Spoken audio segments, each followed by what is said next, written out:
Won't you love when things start slowing down? I know you got me, baby.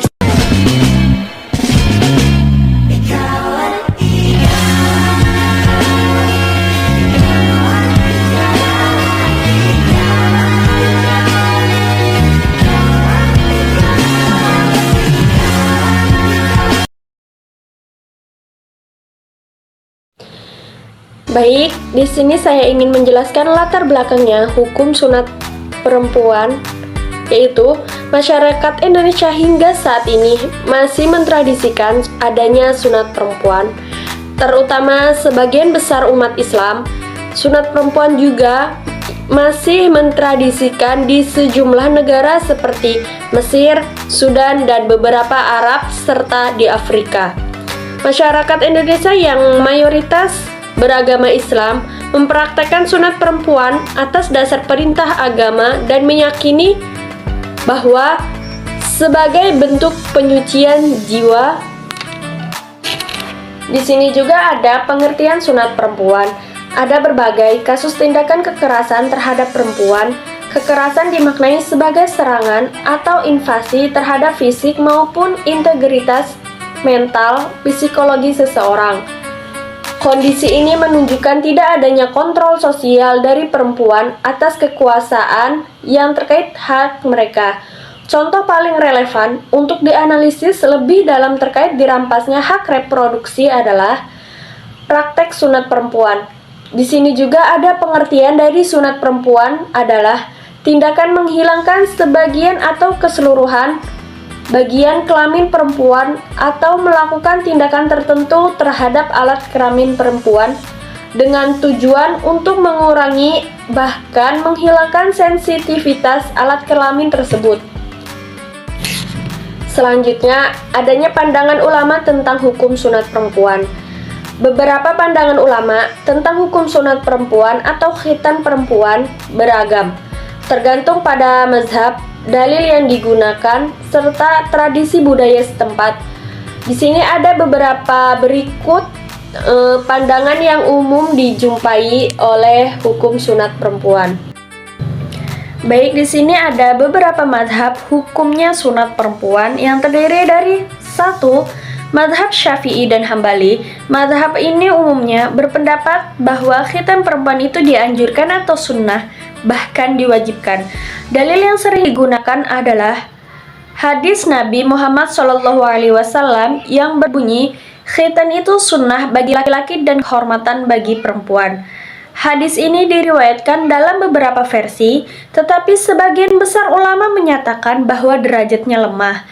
Dalam pandangan ini, khitan perempuan dilakukan sebagian dari praktek keagamaan untuk menjaga kesucian dan kehormatan. Adapun 2, mazhab Hanafi dan Maliki. Mazhab Hanafi dan Maliki cenderung menganggap khitan perempuan sebagai mubah atau diperbolehkan, tetapi tidak diwajibkan. Dalam pandangan ini, tidak ada kewajiban syar'i yang jelas untuk melakukannya. Dalam hal tersebut, lebih terkait dengan kebiasaan budayanya.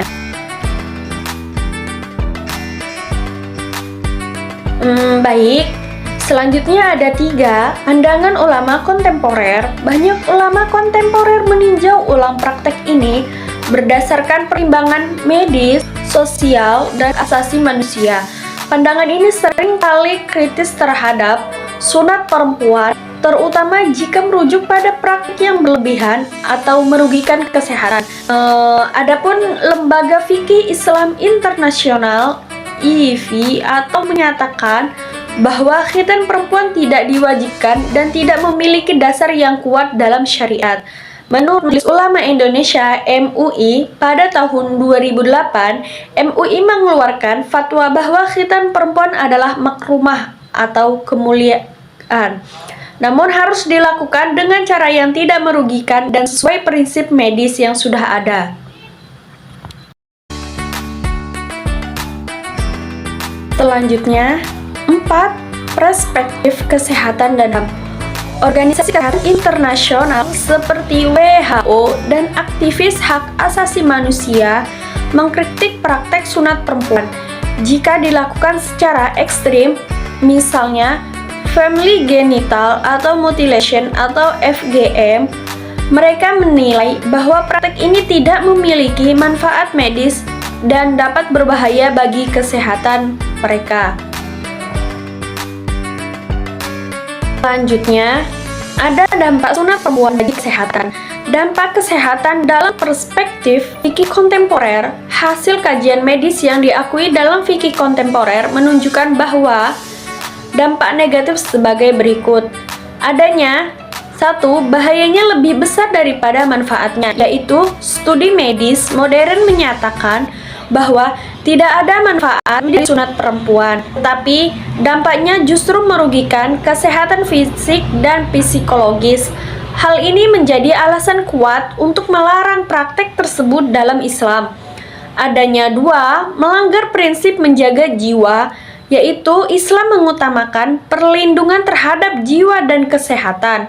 Bila sunat perempuan terbukti membahayakan, bahwa praktek ini tidak sesuai dengan tujuan utama syariah. Baik, selanjutnya ada prinsip tidak menyakiti, yaitu praktek FGM yang menyakitkan, tidak steril, dan menyebabkan komplikasi dianggap melanggar prinsip ini. Menurut fikih kontemporer, cenderung mengkritisi praktek FGM berdasarkan kajian medis. Ulama sepakat bahwa praktek sunat perempuan yang bersifat mutilasi tidak sesuai dengan ajaran Islam, terutama bila menyebabkan bahayanya kesehatan.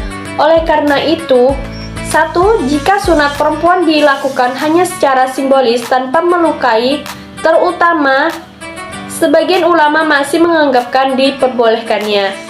Dua, namun kesehatan tidak diperbolehkan menurut fikih dan prinsip medis. Adapun keputusan ini sejalan dengan tujuan syariah untuk melindungi kesehatan, hak asasi perempuan, dan menghindari praktek berbahaya. Baik, di sini saya ingin membacakan kesimpulan dari hukum sunat perempuan. Pengertian dari sunat perempuan di sini adalah tindakan menghilangkan sebagian atau keseluruhan bagian kelamin perempuan atau melakukan tindakan tertentu terhadap alat kelamin perempuan dengan tujuan untuk mengurangi bahkan menghilangkan sensitivitas alat kelamin tersebut. Di sini sunat perempuan adalah cerminan bangunan sosial seksualitas masyarakat lokal Indonesia. Adanya sunat perempuan baru mulai dipersoalkan setelah gencarnya perbincangan mengenai gender, seksualitas, dan kesehatan reproduksi yang disuarakan aktivis kira-kira 5 tahun terakhir. Dalam Islam, hukum khitan perempuan tergantung pada interpretasi ulama, dan mayoritas menyatakan bahwa hal ini tidak wajib. Penting untuk membedakan praktek khitan perempuan yang sederhana dan tidak berbahaya dari bentuk-bentuk yang ekstrim dan merugikan.